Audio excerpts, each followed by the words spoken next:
OG মানে কি কি বলে এটা আমি আলোচনা করছি। ওজি মানে কি? প্রেসক্রিপশন ওজি লিখে থাকে না? জি স্যার। এটা হচ্ছে অন জেনারেল এক্সামিনেশন মানে সাইন। এটা হচ্ছে সিম্পটম, এটা হচ্ছে কি সাইন অন জেনারেল এক্সামিনেশন। ঠিক আছে, এখানে আমরা সাধারণত একটা পেশেন্টের অ্যানিমিয়া, জন্ডিস, ইডিমা এগুলো দেখি। তো এই পেশেন্টটা আমরা দেখলাম যে এগুলো কি নেগেটিভ আছে, এগুলো নাই। অ্যানিমিয়া, জন্ডিস এগুলো দেখতে পারেন তো? ইডিমা কিভাবে দেখে? জানেন না স্যার। ইডিমা দেখতে হয় পায়ের মধ্যে চাপ দিয়ে দেখতে হবে এটা স্কিন প্রিন্টসটা কেমন। ঠিক আছে, এটা কি আপনার মানে স্লোলি নাকি কুইকলি এগুলো দেখতে হবে।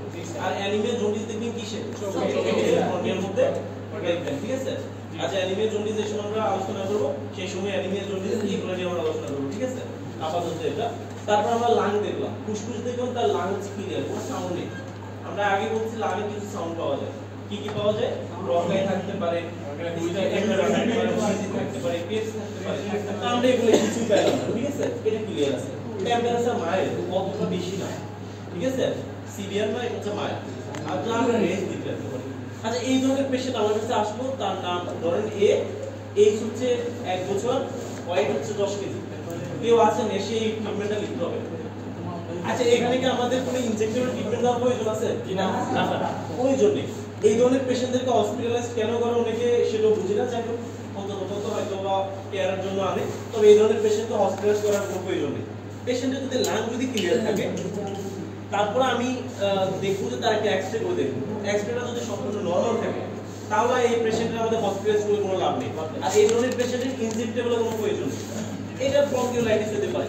ব্রঙ্কিওলাইটিস কি কি থাকে? হাসি, কাশি, কাশি, এরকম একটা কথা আছে না? তিনটে সিম্পটম পাইলে আমরা এটাকে ব্রঙ্কিওলাইটিস বলি। তো এই ব্রঙ্কিওলাইটিসের কোনো ইনজেক্টেবল ট্রিটমেন্টের প্রয়োজন নেই। ঠিক আছে, তো সাধারণত এটা আমরা ওরালি ট্রিটমেন্ট দেবো। একজন আসেন, যারা স্যাম্পল নাম্বার করেন ওনারা আসেন এই ট্রিটমেন্ট নিতে।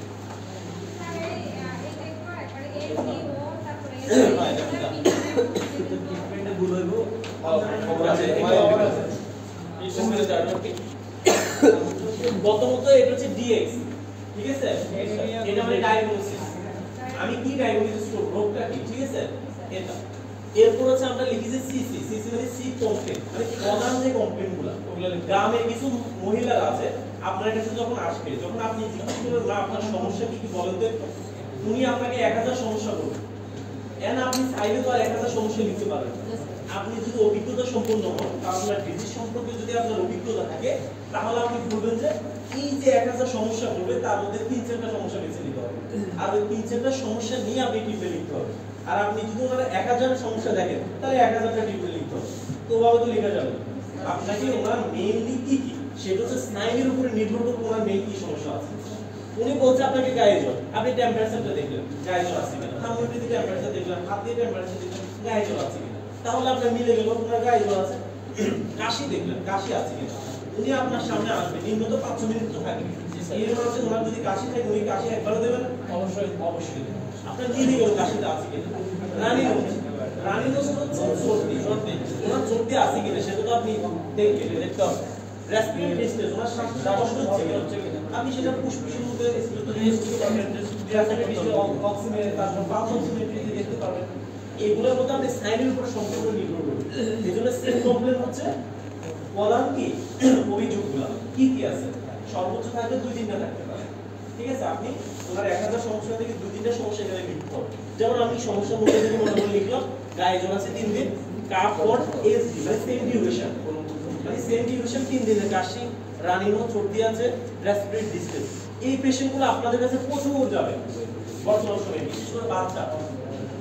এই পেশেন্টগুলো পার্টিসিপেট প্রচুর পাবেন। এই সমস্যা এগুলাই মানে কমন কোল্ডের সমস্যা। জি জি, এটা দ্বারা আমি 4-5টা গত ক্লাসগুলো বুঝাইছি। কখন রেসপিরেটরি ডিস্ট্রেস করবেন, কখন শর্টনেস অফ ব্রেথ করবেন, কখন ব্রেথলেসনেস করবেন, কখন অ্যাপনিয়া করবেন, ঠিক নিয়ে বলবেন। এগুলো আমি কিন্তু আলোচনা করছিলাম। এখানে কিন্তু আমরা রেসপিরেটরি ডিস্ট্রেস লিখতে হবে, কারণ এই ধরনের পেশেন্টগুলো একটু ঘন ঘন শ্বাস নেয়, ফাস্ট ব্রেথিং বলে এটা। ঠিক আছে, দ্রুত শ্বাস প্রশ্বাস নেয়। তারপর দেখেন আমরা পরে দেখি OG on general examination sign বলে এটা। আবার আমরা বিশেষ করে গাইনিক পেশেন্টদের অনেকগুলো দেখতে হয়। যেমন আছে কি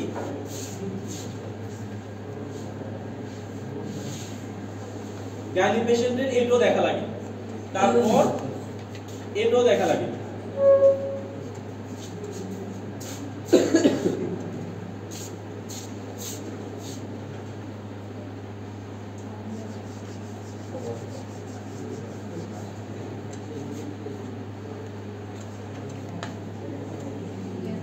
এটাও দেখা লাগে, এগুলো দেখা লাগে, এগুলো আমরা লিখি সাধারণত। এমনি যেগুলো পেশেন্টের আমরা সাধারণত কি কি দেখি, সিপ কমপ্লেইনটা দেখবো আর হচ্ছে আমরা অন জেনারেল এক্সামিনেশনটা দেখি, ঠিক আছে?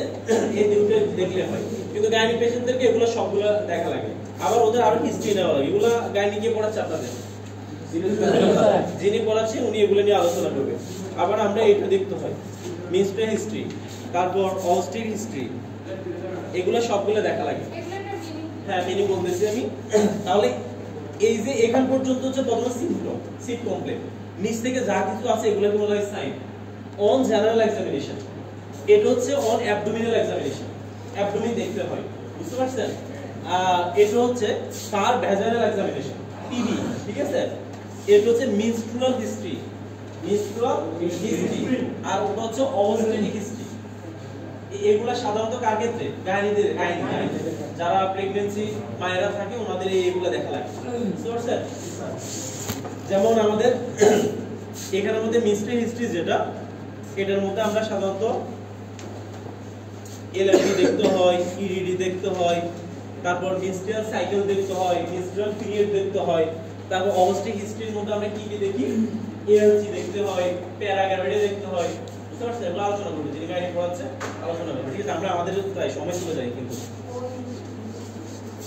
তারপর ওই পিবির মধ্যে অস দেখতে হয়, শো দেখতে হয়, মেমব্রেন দেখতে হয়, বুঝতে পারছেন? এগুলো আপনাদের দেখার কোনো প্রয়োজন নেই তেমন, যারা গাইনি প্র্যাকটিস করবেন তারা হয়তো প্রেগন্যান্সি পেশেন্ট যারা আছে তাদের দেখবেন, আপনারা সব হসপিটালে।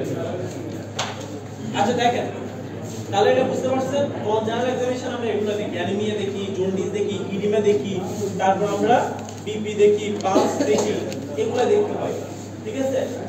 এগুলো সাধারণত অন জেনারেল এক্সামিনেশন দেখবেন। তো আমাদের এই পেশেন্টের বিপি পালস দরকার নেই, কারণ আমাদের বয়স হচ্ছে কত, 1 বছর। এগুলো আমরা যেটা দরকার অ্যানিমিয়া, জন্ডিস, ইডিমা দেখবো, তাহলে লাং ক্লিয়ার পাইছি, তারপর আমরা টেম্পারেচার মাইল্ড পেয়েছি, কিছুটা গায়ে জ্বর আছে, এগুলো দেখা লাগবে না।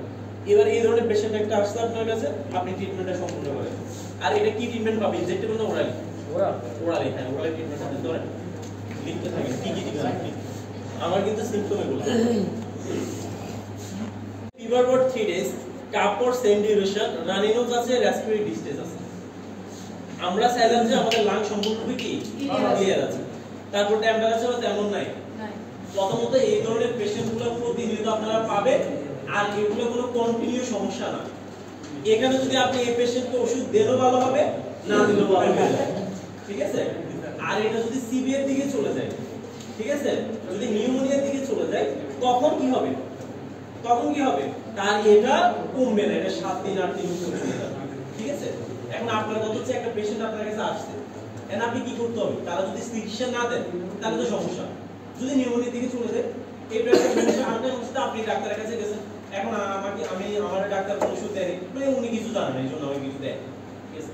এই জন্য আমরা সিম্পটোমেটিক একটা ট্রিটমেন্ট দিয়ে দিতে হবে কিছু করার। তো প্রথম পর্যায়ে হচ্ছে অ্যান্টিবায়োটিকটা। এই পেশেন্টের অ্যান্টিবায়োটিক কোনো প্রয়োজন আছে? প্রয়োজন নেই। এই অ্যান্টিবায়োটিক কোনো ব্যাকটেরিয়াল ইনফেকশন এখানে নাই, ঠিক আছে? এটা কমন কোল্ড একটা সমস্যা, কিন্তু আমাদেরকে কি করতে হবে, অ্যান্টিবায়োটিকটা দিতে হবে। অ্যান্টিবায়োটিক দেওয়া ছাড়া কোনো ওয়ে নেই। বর্তমানে যেই প্র্যাকটিস করে সে একটা অ্যান্টিবায়োটিক দেয়। তো আমি সাধারণত এই ধরনের পেশেন্টদেরকে অ্যান্টিবায়োটিক দিতে বলছি ওরালি। একটা হচ্ছে কি, হয়তোবা সেফালোস্প্রিন গ্রুপ থেকে কি দিতে পারেন, সেফালোস্প্রিন গ্রুপ থেকে কিছু দিতে পারবেন, সেফিক্সিন দিতে পারেন, ঠিক আছে? আর যদি পেনিসিলিন গ্রুপ থেকে দেন তাহলে অ্যামোক্সিসিলিন দিতে হবে। এই দুইটা গ্রুপ থেকে আপনি চাইলে এই তিনটা দিতে পারেন, ঠিক আছে? 1 বছরের বাচ্চা নিচে হলে আমরা অন্য সাজেস্ট করব। 1 বছরের যদি বাচ্চা, এই বাচ্চাকে হয়তোবা সেফিক্সিন, সেফ্রোক্সিন অথবা কি দিতে পারেন, অ্যামোক্সিসিলিন দিতে পারেন। এখন কারো যদি অ্যামোক্সিসিলিনে হাইপার সেনসিটিভিটি হয়, আপনি যেটা আমাকে বলছেন, ঠিক আছে, ওকে এটা দিতে কি হয়ে গেছে, hyper sensitive, allergic hyper sensitive হয়ে গেছে, তখন আমরা সাধারণত ম্যাক্রোলিডস গ্রুপের দিকে চলে যাই। ম্যাক্রোলিডস গ্রুপে আছে অ্যাজিথ্রোমাইসিন। এই অ্যাজিথ্রোমাইসিন অনেক পাওয়ারি একটা মেডিসিন। এটা আমরা প্রথম পর্যায়ে কাউকে কখনো দেব না, আমরা কখনো কাউকে দিতে পারবো না। আর এটা সাধারণত হচ্ছে যখন কি অর্গানিজমগুলো শরীরে আক্রমণ করলে আমরা সাধারণত এটা দিয়ে থাকি, যেমন ওয়াটারবোর্ন ডিজিজগুলো, যেমন টাইফয়েড। এটা যদি হয় সাধারণত আমরা কি দিতে পারবো? অ্যাজিথ্রোমাইসিন দিতে পারবো।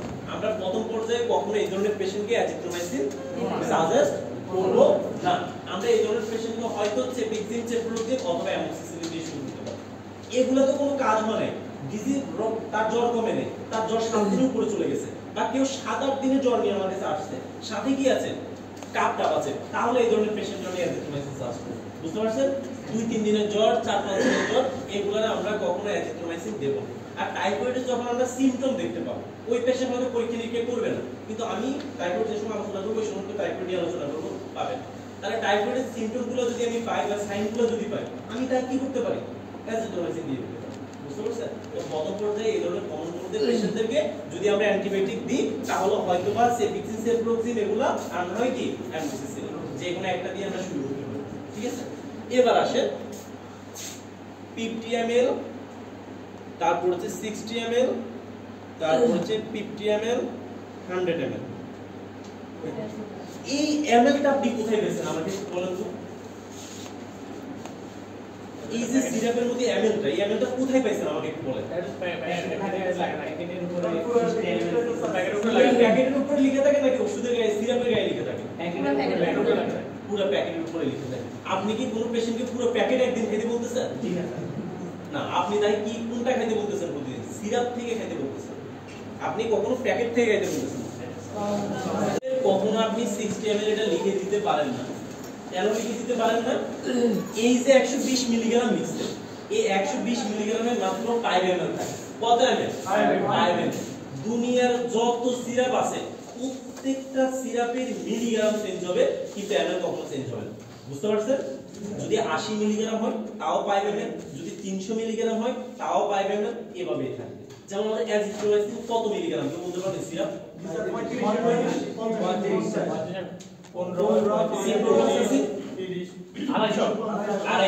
ml কত? 5 ml কত হবে? 5 হবে। প্যারাসিটামল কত মিলিগ্রাম? 120 মিলিগ্রাম। ml কত হবে? 5। তার মানে বুঝতে পারছেন? মিলিগ্রাম ধরে কখনো কাউকে কোনো কিছু দিবেন না, হিসাব করে রাখতে পারবেন না। আমরা সবসময় ml দিতে হবে। তাহলে দুনিয়ার যত সিরাপ আছে, আজকে বুঝেন, দুনিয়ার যত সিরাপ আছে প্রত্যেকটা সিরাপ কত ml হবে? 5 ml হবে। কখনো এই ধরনের কিছু লিখবেন না। আর 50 ml লিখছেন, এই 50 ml তাহলে কত মিলিগ্রাম আছে বলেন? 50 ml কত মিলিগ্রাম আছে? যদি 5 ml 100 মিলিগ্রাম হয় তাহলে 5000 মিলিগ্রামে কত?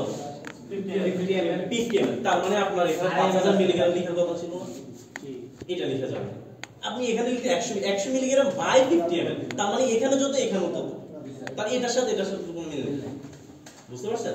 তার মানে আজকে বুঝে নিলেন যে সিরাপ একটা যত সিরাপ আছে প্রত্যেকটা সিরাপ 5 ml, মিলিগ্রাম শুধু চেঞ্জ হবে। বুঝতে পারছেন? তাহলে কিছু কিছু ওষুধে 5 ml এত মিলিগ্রাম হয়, কিছু কিছু ওষুধে 5 মিলিগ্রাম এত 5 ml এত মিলিগ্রাম। বুঝতে পারছেন? তাহলে এটা কখনো দেওয়া যাবে না, এটা সম্পূর্ণ ভুল ধরবে। ঠিক আছে? এখানে যদি দেন 5 ml দিতে পারেন, আর ml না দিলেও সমস্যা নেই, 5 ml দিতে পারেন। আর সিরাপে সাধারণত মিলিগ্রাম ml লিখা লাগে। ঠিক আছে? আপনি ভুল করাছে না, আপনি সিরাপের নাম লিখেন। যদি আপনি কনফিডেন্স থাকেন যে না অ্যামব্রক্সল এটা 15 মিলিগ্রাম, অ্যামব্রক্সল কত হয়? তখন 15 মিলিগ্রাম হয়, আপনি শিওর 15 মিলিগ্রাম, তখন আপনি 15 মিলিগ্রাম লিখতে পারেন। বুঝতে পারছেন? আর এছাড়া আপনি কোনোভাবে লিখতে পারেন না। যেমন এটা 100 ml দিচ্ছেন, এটা এভাবে দেওয়া যাবে না। ঠিক আছে? ওগুলো 5 ml, যেমন অ্যামব্রক্সল 15 মিলিগ্রাম 5 ml। ঠিক আছে? এই একটা ভুল। এবার আসেন আরেকটা কথা, প্যারাসিটামল। প্যারাসিটামলটা কেন দিছিলাম? অবশ্যই প্যারাসিটামলটা রাখি 1 চামচ ইনটু দিনে কয়বার? 3 বার। সর্বোচ্চ কয় দিনের জন্য দিছি আমরা? 5 দিন থেকে 5 দিনের জন্য দিতে পারে। ঠিক আছে? আর লিখে দিলাম যে জ্বর বা ব্যথা হলে খেতে পারে, এইটা লিখে রাখতে পারে। আমরা কয় কেজিতে প্যারাসিটামল 1 চামচ দিই? 8 কেজি। আমাদের পেশেন্টের কত কেজি? 10 কেজি। সমস্যা না, আপনি 8 কেজি হিসাব করে দিতেই পারেন, একটু একটু এমিলোমেট হবে, কোনো সমস্যা নেই। তাহলে এটা আমরা দিছি। আর এখানে একটা কি দিছি আমরা? অ্যান্টিবায়োটিক একটা দিলাম। এটা কিভাবে দিলাম? হাফ চামচ ইনটু 2 বার, কয় দিন? 7 দিন। হ্যাঁ, তবে এটা দেওয়ার সময় একটু ভালোভাবে রোগীকে আমরা ডায়াগনোসিস করব, যে একটু করব, যে কাউন্সেলিং করব, যে জ্বর ভালো হয়ে গেল এই ওষুধটা যেন কি 7 দিন কন্টিনিউ করে। এটা দেখবেন 1-2 দিন খাওয়ালে জ্বরটা সব শেষ হয়ে গেছে, কারণ যেই সমস্যাটা এই সমস্যার যে ওষুধ খাইলে ভালো হবে না খাইলে ভালো হবে, বুঝতে পারছেন? তারপর আপনি তাকে কি একটা আপনার কাছে আসছে, আপনি তার কাছে ডাক্তার হিসেবে আপনাকে দিতে হবে, কিছু করে না ওই হিসাবে আপনি দিচ্ছেন।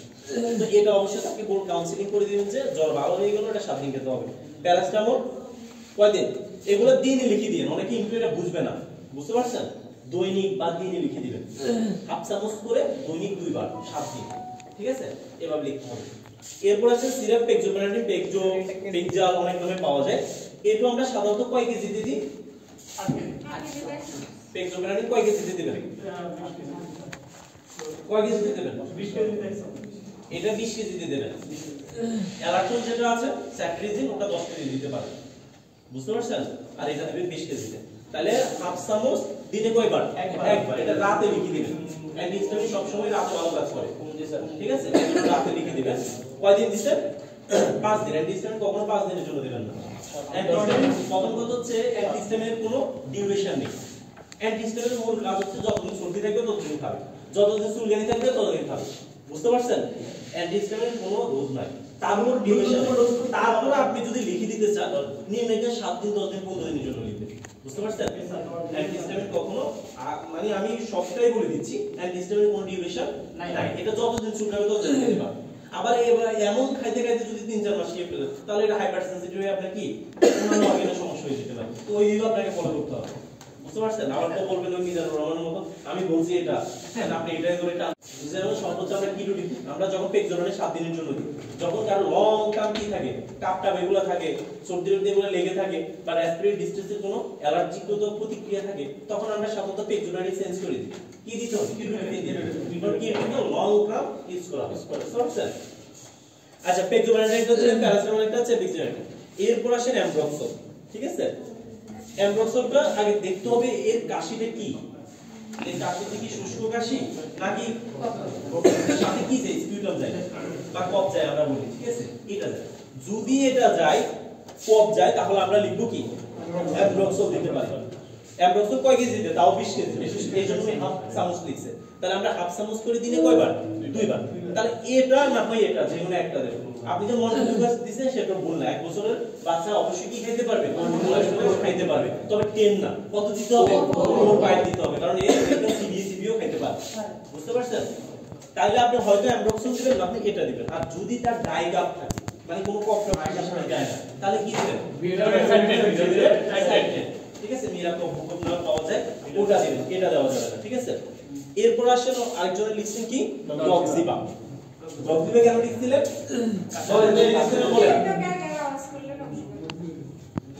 ডক্সিবা লিখছেন যে শ্বাস নিতে একটু কষ্ট হয়, ঠিক আছে?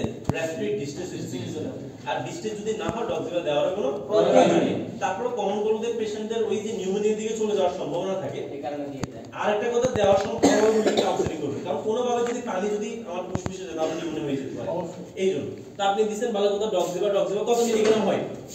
100 মিলিগ্রাম। আর ট্যাবলেটে কত মিলিগ্রাম হয়? 200 আর 400, ঠিক আছে? তাহলে এই ডক্সিবা আমি সবসময় ডক্সিবালিটাই করি, সাজেস্ট করি, কারণ সালবিটামল এর কিছু সাইড ইফেক্ট আছে, কমপ্লিকেশন আছে। আমরা ডক্সিবাই মানে ডক্সিবালি, হ্যাঁ এটা একটু সেভ আছে বাচ্চাদের জন্য। তাহলে 100 মিলিগ্রাম আমরা কত চামচ দেব? হাফ চামচ। অল বলকোডাইলেটর কত কেজি দেখ চামচ? 20 কেজি দেখ চামচ। সেটা সালফিউরিক হোক, সেটা লিভোসালফিউরিক হোক, সেটা ডক্সিবাইল, বুঝতে পারছেন? তাহলে এটা যদি রেসপিরেটরি ডিস্ট্রেস থাকে আমরা সাধারণত এটা একটা থাকে দিতে পারি। তাহলে অ্যাজিথ্রোমাইসিন আমরা প্রথমে দেব না, না? আচ্ছা, এবার হচ্ছে আপ্রিন নেজাল ড্রপ। আপ্রিনটা মানে কি? আপ্রিন জানেন কি? অক্সিমেটাজোল, হ্যাঁ অক্সিমেটাজোল বা জাইলোমেটাজোল, ঠিক আছে? হাইড্রোক্লোরাইড কি? হাইড্রোক্লোরাইড। এটা সাধারণত হচ্ছে আমরা কিসের জন্য জানি না, আমরা সব সময় একটু চেষ্টা করব 1 বছরের নিচের বাচ্চাদেরকে আমরা সব সময় কি দেব? সোডিয়াম ক্লোরাইড দেব। কি দেব?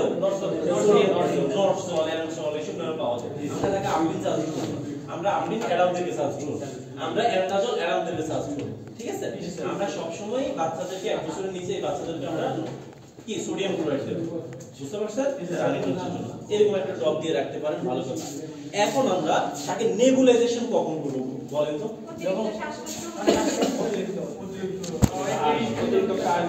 অতিরিক্ত যদি শ্বাসকষ্ট হয়, তার যদি ফাস্ট ব্রিথিং হয়, সিভিয়ার চেস্ট ড্রয়িং হয়, তাহলে এই পেশেন্টকে আমার স্যাম্পল ধরে রাখতে লাগবে। এর নিউমোনিয়া দুইটা সাইন, একবার স্পষ্ট দুইটা সাইন। কখনো যদি দেখেন যে ফাস্ট ব্রিথিং, জোরে জোরে শ্বাস নিচ্ছে শুরু, বুঝতে পারছেন? মানে আরেকটা হচ্ছে কি ট্যাকিকার্ডিয়া যদি দেখেন, মানে হার্ট রেট অনেক বেশি থাকে, বুঝতে পারছেন? 105 আর চেস্ট ড্রয়িং দেখবেন যে একবার বাচ্চাদের এটা আছে না, এই বুকটা ভিতরের দিকে শুধু কি একবার গর্তের মধ্যে ঢুকে যাবে। এই পেশেন্টকে আপনার ধরে রাখার কোনো দরকার নেই, এটা পেশেন্ট সাথে সাথে কি করতে হবে, না হয় আপনি বিপদে পড়বেন, বুঝতে পারছেন? এই নেবুলাইজেশনটা আমরা কখন করব? নেবুলাইজেশনটা সাধারণত আমি আগে বলছি কি, যদি এমন ভাবে ওনার কাশি উঠতেছে ওই সময় যদি আমি বঙ্গোডায়ারেক্ট দিই, তারপরে কি হচ্ছে না, পাকস্থ দিতে যাবে, তারপর আইলিয়ামে যাবে, আইলিয়াম থেকে অ্যাবজর্পশন হবে, অ্যাবজর্পশন হয়ে লিভারে যাবে, লিভার থেকে হার্ট যাবে, হার্ট থেকে ফুসফুসে যাবে, তারপর কাজ করবে, ঠিক আছে? তো তার চেয়ে আমি সরাসরি আমার চাপিয়ে দিই, যদি এটা ফুসফুসে নিতে পারি, তাহলে সাথে সাথে কাশিটা বন্ধ হয়ে গেল না? আমরা সাধারণত কাপ যদি থাকে, চেস্ট টাইটনেস যদি থাকে, মানে বুকে চাপ, কাশ, চেস্ট পেন, এগুলোর জন্য সাধারণত আমরা কি দিই, বঙ্গোডায়ারেক্টটা দিতে হয়। তার মানে আমাদের ব্রঙ্কিস পালক হয়ে গেছে, সংকুচিত হয়ে গেছে। এখন আমরা বঙ্গোডায়ারেক্ট যদি দিই, তাহলে এটা প্রসারণ হবে, ডাইলেশন হবে, সাথে সাথে কাশি সব বন্ধ হয়ে যাবে। আমরা এটা যদি কাপ কিছুক্ষণ পর হালকা কাশি দিচ্ছি, এটার জন্য আমরা কখনো নেবুলাইজেশনটাকে সাজেস্ট করব না। তার কাশি উঠলে দেখবেন যে অনেক বাচ্চাদের কাশি উঠলে থামানো যায় না, মানে শুধু কাশতে থাকে, বুঝতে পারছেন? এই ধরনের যদি সমস্যা থাকে ওই পেশেন্টকে আপনারা নেবুলাইজেশন করবেন। তাও কি দিয়ে করতে পারেন? শুধুমাত্র 3 মাসের নিচে হলে শুধুমাত্র ইপ্রাডোপিয়াম ব্রোমাইড আইপ্লেক্স নামে পাওয়া যায়। আর যদি 3 মাসের বেশি হয় তাহলে উইন্ডেল প্লাস, মানে দুইটা আছে এখানে, কি আছে? দুইটা আছে, কি আছে? সালবিউটামল আছে, আর ইপ্রাডোপিয়াম ব্রোমাইড আছে। এইজন্য 3 মাসের বেশি যদি ইয়া হয়, তাহলে বয়স হয়, তাহলে আপনি উইন্ডেল প্লাস দিয়ে দিতে পারেন। আর বিউডিসোনেট যেটা ব্রুডিকর, এটা ট্রিটমেন্টটাকে আমরা কখন দেব? এটা হচ্ছে নিউমোনিয়ার যে পেশেন্টগুলো বা ইয়ারের দীর্ঘদিনের যে পেশেন্টগুলো, বা আমার লাঙে আমি কি কি বিভিন্ন সাউন্ডগুলো পাচ্ছি, কোনো ইনফ্লামেশন আছে, ওই ধরনের পেশেন্টদেরকে কি দিতে হবে? বিউডিসোনেট দিতে হবে। কার কোনো প্রশ্ন আছে বলেন? বুঝতে পারছেন এটা? তাহলে প্রেসক্রিপশন করলে সাধারণত এইভাবেই করবেন। আর এটা কিন্তু পরীক্ষার কাজে লিখে যাও, পরীক্ষার কাজে শুধুমাত্র আমার যেটা 1.5 কিভাবে করছেন আপনি এটা সবাই বলে দেন। 0.5 into weight, 0.5 into weight, তাহলে কত হয়? 0.5 into weight 10 কেজি গুণ দিলে 1.5 হবে। ভালো করে দেখুন তো, 0.05 weight into 0.15 দিন তো একজন লিখেন, ক্যালকুলেটরের মধ্যে দেন। 10 into 10 কেজি, তাহলে 10 into 0.15 কত হলো? 1.5 হলো। আর 10 কেজি into 0.5 দেন তো, 0.5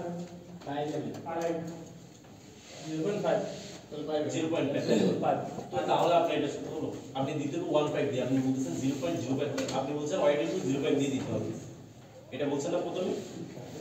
weight into 0.5 বলছেন, এক বছরের নিচে হলো তাহলে বলা ভুল, তো 1.5, আচ্ছা 1.5 0.1, আর আমরা আইপ্লেক যদি দিই তাহলে 0.1 দিতে হবে। আর বিউডিসোনেট যদি দিই তাহলে এক বছরের নিচে যারা আছে তাদের হচ্ছে কি কত?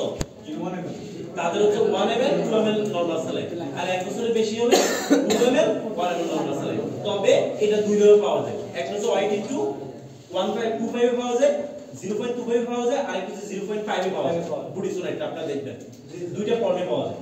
তো এক বছরের বেশি যারা তাদেরকে দেবেন কি 0.5 যেটা সেটা, আর এক বছরের নিচে যারা তাদেরকে কোনটা দিবেন? 0.25 কার কাছে ড্রিমস আছে? ড্রিমস আছে স্যার, ড্রিমসের মধ্যে আপনারা বুড়ি করে নিচে তাদেরকে আমরা কি করব? তাদেরকে আমরা 0.25 দেব, আর তাদের জন্য হচ্ছে 1 ml বুড়ি কর 2 ml নরমাল স্যালাইন। এক বছর বেশি হয়ে গেলে 2 ml যদি লিখি স্যার এটা আমি ওইদিন ইয়ে করে লিখে দিছি, আপনারা তাহলে লিখছেন আর আমরা লিখে তো এটা এই যে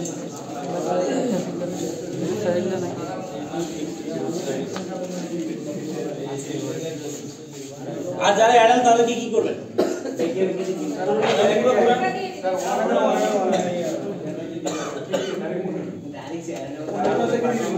ये लेस देन 1 এর মধ্যে লিখবেন।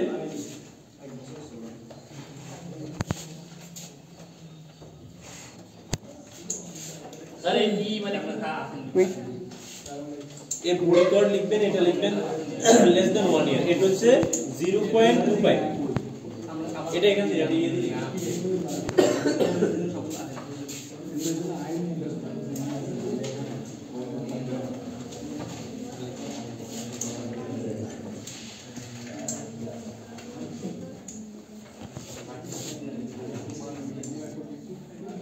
টোটাল কয় এমএল হলো 3 এমএল এবারে 3 এমএল মিলাবে এটা হচ্ছে কয় বছরের 1 বছরের নিচে ঠিক আছে আর হচ্ছে শুরু করে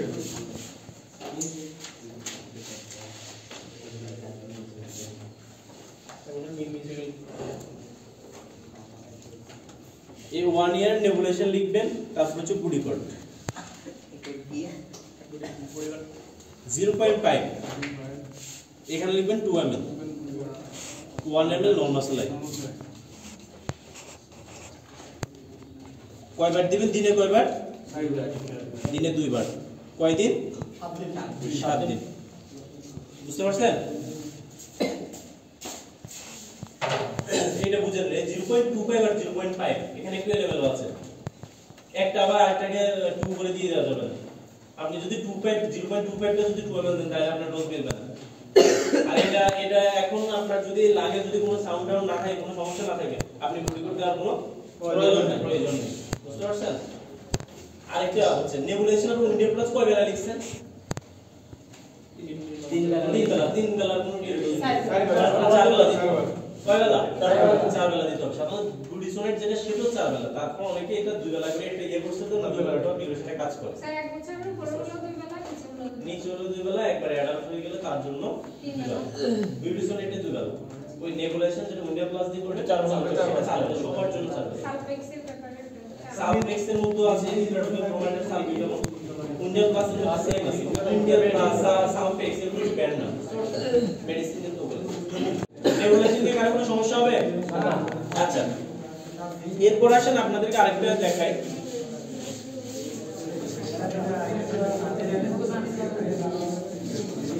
আচ্ছা আপনি যদি কাউকে দিবেন মনে করেন যে উইন্ডো প্লাস 4 বেলার জন্য দিবেন বিউটি সোনাইট 2 বেলার জন্য দিবেন তাহলে কয় বেলা হলো টোটাল 6 বেলা হয়ে গেল এখন গ্রাম অঞ্চলে যারা আছে তাদের আগে সম্ভব ফার্মেসি দেশে 6 বেলা দেওয়া এখন যেমন মনে করেন একজন 7 কেজি বাচ্চা ঠিক আছে 7 কেজি বেবিটা কতটুকু পাবে 1 করে পেতে পারে কত পাবে 1 করে এখন কিন্তু ওকে আবার বিউটি সোনাইটও দেওয়া হয় ঠিক আছে এখন আপনি তাকে এভাবে করে দিতে পারেন যেমন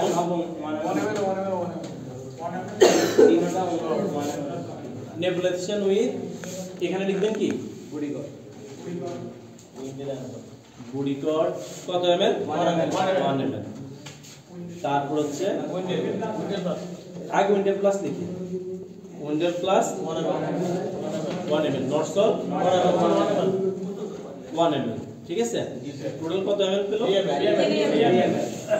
দিনে কয়বার 2 বার দিনে 4 বার কয় দিন 7 দিন আচ্ছা নেবুলাইজেশন সর্বোচ্চ দিলে 7 দিন দেবে আর এর বেশি যদি দিতে হয় তাহলে বুঝে নিতে হবে অ্যাজমাটিক প্রবলেম আছে তার মানে এখানে আমরা ইনহেলার নিয়ে আসতে হবে তাও এই সালবিটামল দিয়ে ইনহেলার বুঝতে পারছেন আমরা যদি 1-2 বছরের জন্য কাউকে যদি এই ধরনের আমরা ট্রিটমেন্ট দিই মানে তার 3 দিন শুধুমাত্র এই অ্যাজমাটিক প্রবলেমটা আছে আমাদের সমস্যাটা আছে তখন আমরা তাদেরকে ইনহেলার দিতে 1 বছরের জন্য বুঝতে পারছেন যখন তার অতিরিক্ত কাশি উঠে আপনি চাইলে তো নেবুলাইজেশন কন্টিনিউ করতে পারবেন নেবুলাইজেশন সর্বোচ্চ 7 দিনের জন্য দিতে পারবেন এরপরে যদি আপনাকে 1 বছর ট্রিটমেন্ট দিতে হয় তাহলে ইনহেলার দিতে হবে বুঝতে পারছেন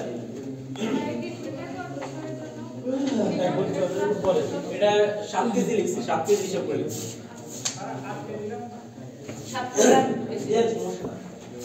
8 কেজি লিখে তার হিসেবে আসায় এগুলো যে ট্যাপারিং করছে বুঝতে পারছেন এগুলো যে 4 বার ওটা সম্ভব না এই জন্য আমরা মিলাই দিচ্ছি তো আমাদের মূল ট্রিটমেন্ট হচ্ছে কোনটা যেটা আমরা আলাদা আলাদা করে দেব ঠিক আছে আবার অনেকে আছে দেখেন যেমন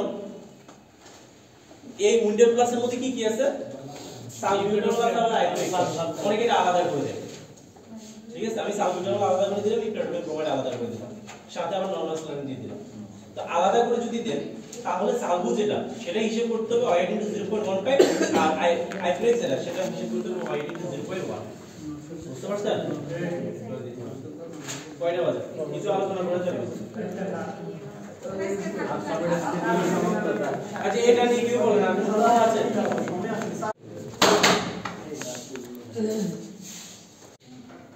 আপনি কি দিবেন এখানে? এগুলো সব এরকমই আছে, এটা টেম্পারেচার নাই, টেম্পারেচার ভালো আছে। আছে না এরকম কাশি, দীর্ঘদিনের কাশি থাকে, তারপর রেসপিরেটরি ডিস্ট্রেস কিছুটা থাকে, যে সময় কাশি উঠে, যে সময় কাশি উঠে ওই সময় আপনার শ্বাস নিতে কষ্ট হয়, আর অন্য কোনো তার কোনো সমস্যা নাই। এখানে কি দিবেন? আসেন এখন আসেন লিখে দেন। আসেন দাঁড়ান লাগবে না। গ্যাস তো বাকি বলেন। এটা থাকি। ওষুধ নিছে ভালো লাগছে, আবার ওষুধ বন্ধ দিছে, দুদিন পর আবার শুরু হইছে। এক বছরের বাচ্চাদের কোনো সিওপিডি হয় না। সিওপিডির মেইন একটা কজ হচ্ছে সিগারেট স্মোকিং। 15, 20 বছর, 40 বছর যত সিওপিডি পেশেন্ট পাবেন আগে নিতে হবে সিগারেট স্মোকিং। হিস্ট্রি আছে কিনা বলবে যে আছে 30 বছর, 35 বছর, 40 বছর। হ্যাঁ, মহিলাদের ওল্ড এজের কারণে হয়, সিলিন্ডারি লাইফস্টাইলের কারণে হয়, ঠিক আছে, ওগুলোর কারণে হতে পারে। ওদের সিগারেট স্মোকিং থাকে না, এই পান জর্দা যারা খায় আর কি, এই ওদের সমস্যা হতে পারে, এই সমস্যা হতে পারে। সিওপিডি ফুল মিনিং কি? ক্রনিক পালমোনারি আর কি বলেন? সিওও বলে chronic obstructive pulmonary disease. Chronic obstructive pulmonary disease মানে আমাদের পালমোনারিটা সেটা অবস্ট্রাকশন হয়ে যায়। কেন হয় যে সিওপিডি আলোচনা করতে হবে, এর বলতে গেলে আরেকটু দিন চলে যাবে। আচ্ছা, এখানে আমরা সাধারণত এই ধরনের পেশেন্টদের তো ফুসফুসে কোনো সমস্যা নেই, ঠিক আছে। তাহলে এই যে কিছুদিন পর পর কাশি উঠে, আর কাশি উঠে এত পরিমাণে কাশি উঠে বন্ধ করার মতো, সাথে আবার শ্বাস নিতে অনেক কষ্ট হয়, এই ধরনের পেশেন্টদেরকে আমরা প্রথম সাজেস্ট করব কি ট্যাবলেট দিতে পারি। ট্যাবলেট কি দিতে পারি? মোনাস দেবেন, বা মন্টিলিভার ট্যাবলেট যেটা আছে মোনাস 4 বা 5 বয়স অনুযায়ী দেবেন। তাহলে আপনি এটাকে 4 দেব, 1 বছর পরে দিতে পারেন 4 মিলিগ্রাম। কয় দিনের জন্য দিতে পারি? 1 মাস। সর্বনিম্ন হচ্ছে 1 মাস। সর্বনিম্ন হচ্ছে সর্বনিম্ন 1 মাস। এই ধরনের পেশেন্ট যদি দীর্ঘদিন যদি থাকে তাহলে সর্বনিম্ন 1 মাস। আমরা সর্বোচ্চ কত মাস দিতে পারি? 3 মাস। 3 মাস। তারপর কি দিতে পারি বলেন? কিটো দিতে পারবে? কিটো দিতে পারবেন, কিটো ডিপেন্ড, কিটো বা টোপেন, ঠিক আছে, এগুলো লিখতে পারি। 1 মিলিগ্রাম, এটা হচ্ছে কত চামচ করে দেব? তার 10 কেজি হলে একবার দিনে বা দৈনিক একবার, ঠিক আছে। কয়দিন? 3 মাস। এবার যদি তার কাশির সাথে সাথে যদি কি শ্বাস টান থাকে বা কাশি ছাড়া যদি শ্বাস টান থাকে তখন আমরা কি দেব?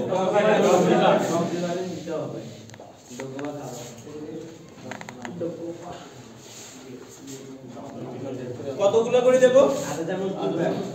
চামচ করে 2 বেলা দিনে। কয়দিন? আরে না, এটা 3 মাস। এটা সর্বোচ্চ গেলে 15 দিনের জন্য দেব।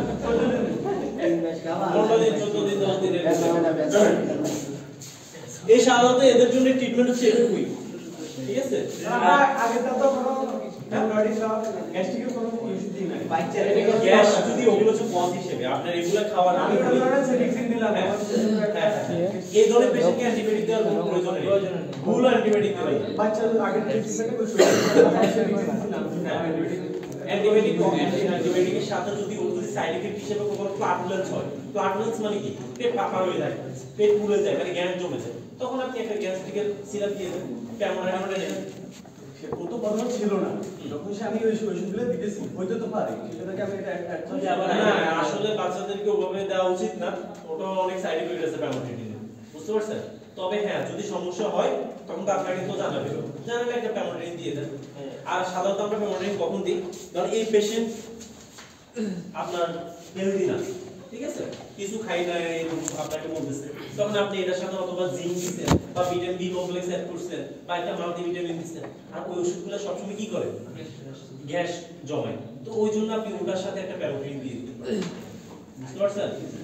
এই ট্রিটমেন্টের সাথে আমাদের প্যামোডাইন দেওয়ার কোনো প্রয়োজন নেই, অ্যান্টিবায়োটিক সব অ্যান্টিবায়োটিক গ্যাস করে না, বুঝতে পারছেন। যদি হয় তখন একটা দেন। আর আপনি ওই ধরনের এগুলোকে বুঝতে হবে এটা কি ফ্লাটুলেন্স নাকি গ্যাসের সমস্যা। ফ্লাটুলেন্স এমনি পেট ফাঁপা হয়ে থাকতে পারে, তখন আপনি ডক্টরেটে দিতে হবে। বুঝছেন? ওই সময় পেপার আমাদের দেওয়া দরকার। আর দুইটা একসাথে দেওয়া দরকার। দুইটা একবার সেম কাজ করে। ঠিক আছে? আমরা প্রত্যেকটা ভিডিওতে দিতে হবে দিতে পারলে যদি বেশি সমস্যা হয়। এখন আপনি কোনো সমস্যা নাই, ডকুমেন্ট দুইটা একসাথে দিয়ে দিবেন। আর বাচ্চাদের তাদেরকে সিমেট্রিকও দিবেন, তাদেরকে স্ট্যান্ডার্ড দিবেন। যারা 3 মাসের নিচে 6 মাসের নিচে তাদেরকে সবসময় কি দিবেন? সিমেট্রিকও দিবেন। ঠিক আছে? এই সময় স্ট্যান্ডার্ড দেওয়া দরকার নেই। আর যারা 9-10 বছর ট্যাবলেট খাইতে পারে তাদেরকে কি করবেন?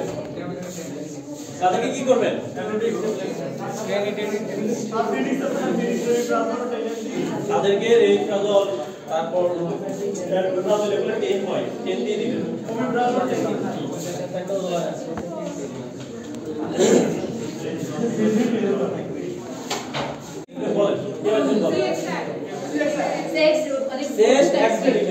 মানে এটা যে বুকের একটা তাহলে এই বুকের এক্সট্রাটা পাশে কি লিখব? পি এ লিখব। এ পি এ মানে কি? বল মানে কি?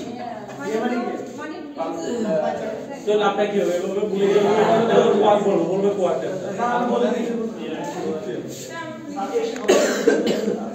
এই যে এগুলো মেইন এগুলো কিন্তু জানতে হবে। আমি বলতেছি। আচ্ছা পোস্টেরিয়র মানে কি বলতে পারবেন?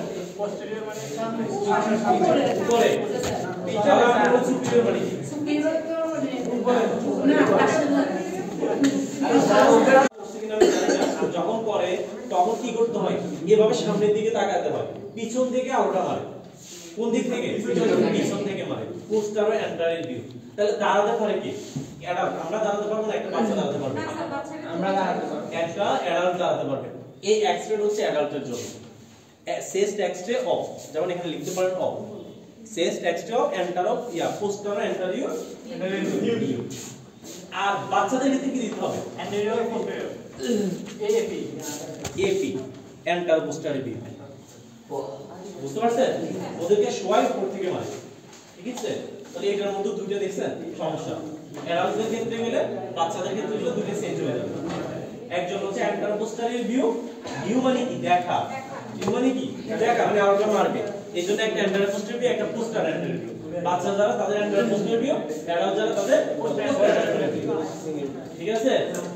এমনি যদি আমি মুখস্থ শুধু বলে দিই চেস্ট এক্সরে এন্টার পোস্টারিয়র ভিউ কিছু তাহলে তো হবে না।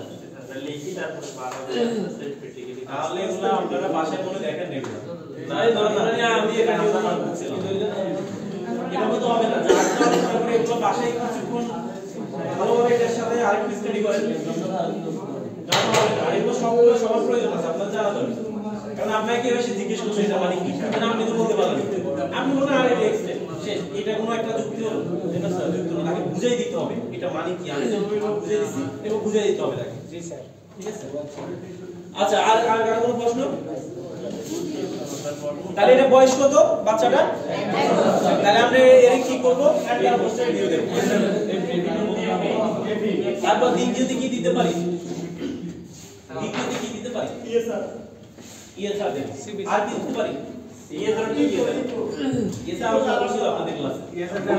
একবারে পুরো আলোচনা করছি ইএসআর। ইনফ্রারেড এক্স-রে তো দেয়। বলেন কেউ কেউ বলতে ইএসআর পুরো মিনিং কি? Sedimentation rate. বুঝছেন? না না আর বলেন না, আলোচনা বলেন। Sedimentation rate. এবং কি রেট সেডিমেন্টেশন নরমাল দাম কত? স্যার মেলেছে 0.10 আপনি মেলেছে 0.20 0.20 এটা মানে কি কেজি? স্যার 0 থেকে এটা লিমিট রানটা কোন যেটা বলতে হবে ফাস্ট আওয়ার আর 0 to 20 millimetre in first hour. মানে ওই যে ইএসআর যে যারা প্যাথোলজিক্যাল আছে এখানে উনি ইএসআর যখন মাপেন ওই সময় যে টিউবটা নেন ওই টিউব দিয়ে তো দেখতে হয় 1 ঘন্টার মধ্যে যত এমএল হয় সেটাকে মিলিমিটার করতে হয়। বুঝতে পারছেন? এই জন্য বলতে হবে মানে 1 ঘন্টার মধ্যে 0 to 10 millimetre in first hour, 0 to 20 millimetre in first hour এবার বলতে হবে। মানে এখানে যদি কেজি বলে আপনি বলছেন 0 থেকে 10 এটা কেজি হতে পারে, মিলিগ্রাম হতে পারে। এটা মাপা আপনার প্যাথোলজিতে হবে।